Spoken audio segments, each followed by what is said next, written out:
एक दिन सोनाम र सारा नजिकैको पार्कमा खेल्न गए। उनीहरू हातले भकुन्डो पास गरी खेल्न थाले। साराको कानले नजिकैबाट आइरहेको आवाज सुन्यो। सोनाम र सारा को रहेछ भन्दै आवाज आएतिर हेर्न गए। एक्लै बसेको बिङ्गोलाई सोनामको आँखाले देखिहाल्यो। बिङ्गोको मुखमा केही थियो। उनीहरूको नाकले केराको बास्ना थाहा पाइहाल्यो। सोनाम र साराले बिङ्गोलाई पनि खेल्न बोलाए।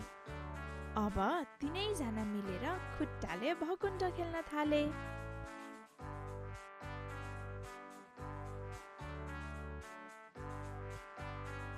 कथा त सुन्यौ, अब फेरि म अघिको कथाको चित्रहरू देखाउँछु। हेरेर के हुँदैछ भनौँ है त।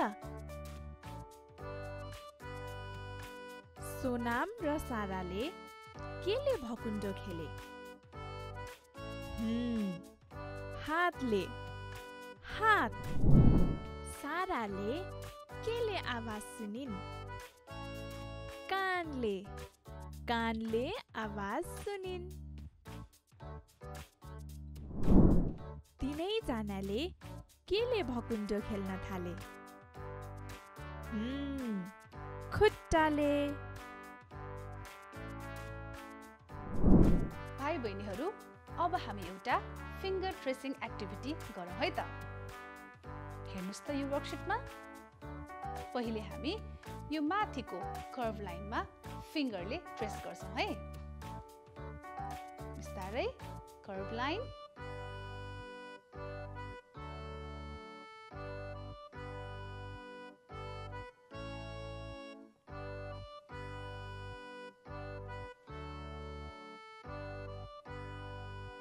अब दुईवटा औँलाहरूले फेरि यही कर्भ लाइनमा ट्रेस गरौँ है त।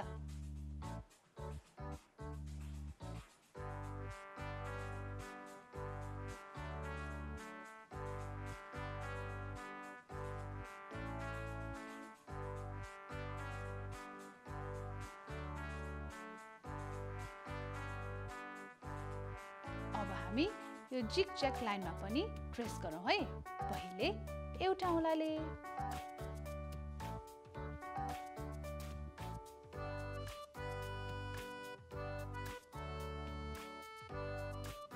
अब दुईवटा औँलाहरूले गरौँ है त।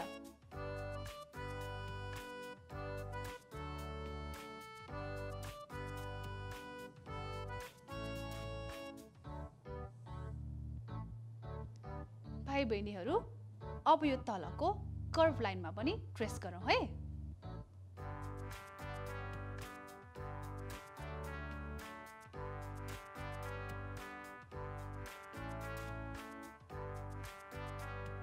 अब फेरि दुईवटा औँलाहरूले,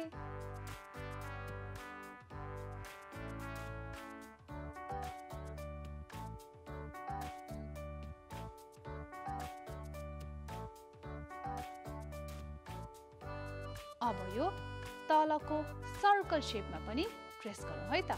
पहिले एउटा औँलाले,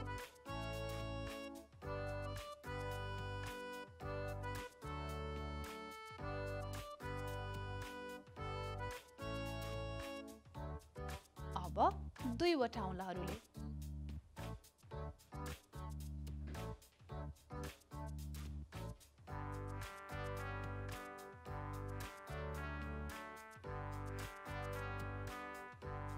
भाइ बहिनीहरू, अब हामी अघिको वर्कसिटमा प्लेडो राखौँ है त। हेर्नुस् त अघिको लाइन्सहरू।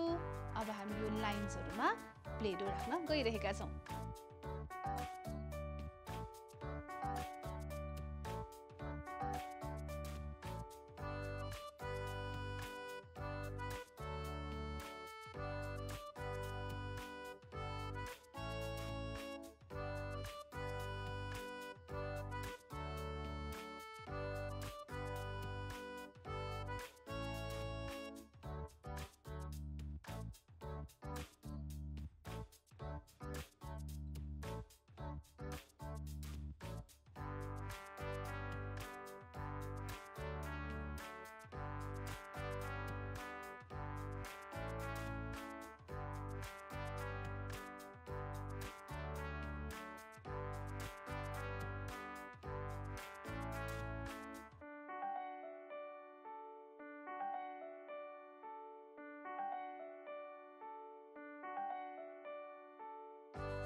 हेर्नुस् त भाइ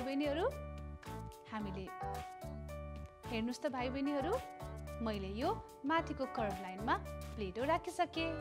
अब यो तलको जिगज्याग लाइनमा पनि प्लेडो राखौँ है त।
हेर्नुस् त भाइ बहिनीहरू मैले यो जिगज्याग लाइनमा पनि प्लेडो टाँसिसके।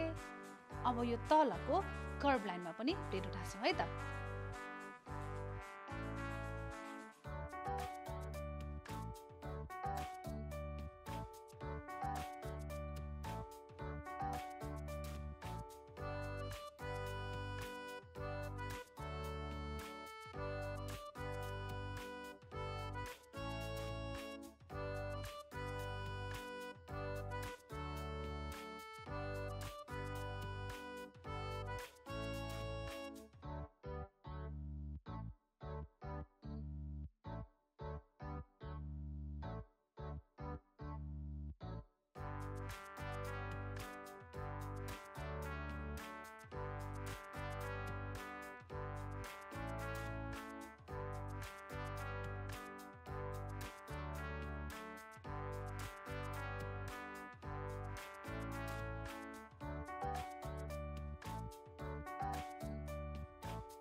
हेर्नुस् त यो कर्भ लाइनमा पनि हामीले प्लेडो टाँसिसक्यौं।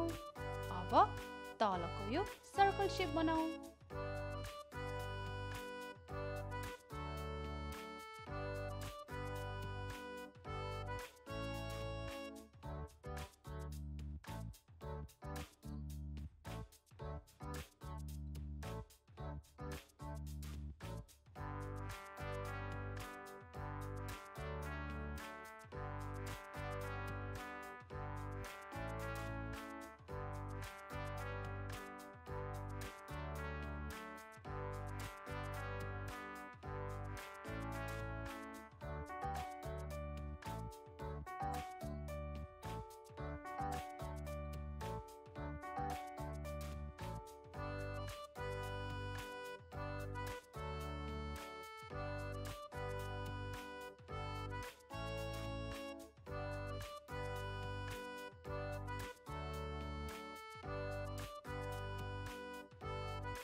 ल हेर्नुस् त भाइ बहिनीहरू मैले यी सबै शेपहरुमा प्लेडो टाँसिसके। कस्तो देखियो?